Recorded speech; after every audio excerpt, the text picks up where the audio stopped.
Hey guys, Ponce here, back at it on the PvE, here to show you guys some potential balance changes to a number of items. Now, I do want to go over this because, as I've said in the past, item balance changes tend to be more important than actual champion balance changes. Not always, but it tends to be, since they sort of affect a wide range of champions, as opposed to, a champion, if you change the balance on them, it affects them, and then maybe, some champions that are kind of related to them or something. But anyway, let's go over what those are. They're not the biggest changes ever, but they are changes nonetheless. So let's first start off with Aether Wisp. Now, this item, it's not the biggest change ever again, but the cost has been lowered by 100, which is kind of neat.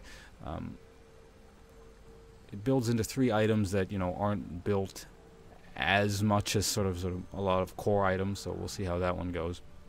Next, this is kind of a more important change, since Giant Belt is something that pretty much any kind of fighter or tanky champion at some point is going to build. Not every game necessarily, but it's pretty common.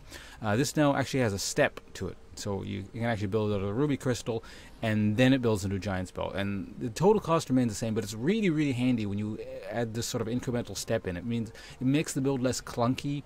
If you don't happen to have 100 or 1,000 gold, you can get the step in between kind of thing. So that's always nice when there's an extra step. It's just sort of following in the route of a cloth armor, building into all things, instead of having this weird, chain vest thing, which was sitting on its own for the longest time. Even chain vest itself now builds out of cloth armor, so that's nice. Next, we're going to get into the Hextech Gunblade.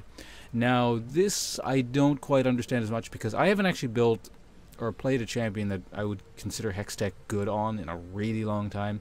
I haven't just kind of touched this item. It's always sort of been this niche item thing. So those of you guys who play champions that Hextech is actually good on probably has a better idea of what this means. But yeah, they lowered the AD, but substantially increased the AP and lowered the lifesteal. So I guess they're moving this more towards an AP type item. For hybrid champions that actually build Hextech, I don't know if that's a good thing or what it is. Presumably it's a good thing. I don't know why they'd nerf Hextech Gunblade. It's not exactly like it's the most overpowered thing ever. So it's probably a good thing. I don't know. Frankly, Ponce doesn't care about Hextech Gunblade. Anyway, lastly, what we're going to go to is all jungle items have been sort of shifted around in terms of their cost a bit. The tier 2 versions of the machete, now, so the baseline machete is the same. Tier 2, like Stalker's Blade, Poacher's Knife, Ranger's Trailblazer, and Skirmisher's Saber, their total cost is increased by 100. So when you upgrade to them, it's slightly more expensive.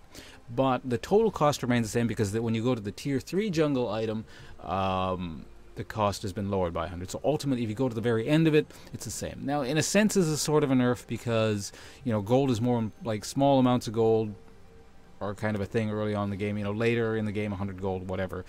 But I suppose this is to somewhat curve people. Just what a lot of people were doing is they would clear part of the jungle and then go back immediately and then just get a really, really early tier 2 item. So yeah, it's sort of a thing. We'll see how that goes. I don't have too much of an opinion on it, because basically I was a greedy jungler and I would clear everything, and I'd have a lot of money when I went back anyway. So this might mean I might actually stay a bit longer if I want, tier 2 item and boots and stuff like that. But again, we'll see how it goes. Lastly, I should probably mention they did something with Zrod's Portal, but I don't buy that item anyway, and I didn't quite understand what the change was. It's a thing about how the Voidlings actually work a bit, and their base stats and stuff like that. But don't worry about Zrod's Portal. No one builds that thing anyway. Anyway, I'll see you guys around. Thanks for watching, and goodbye.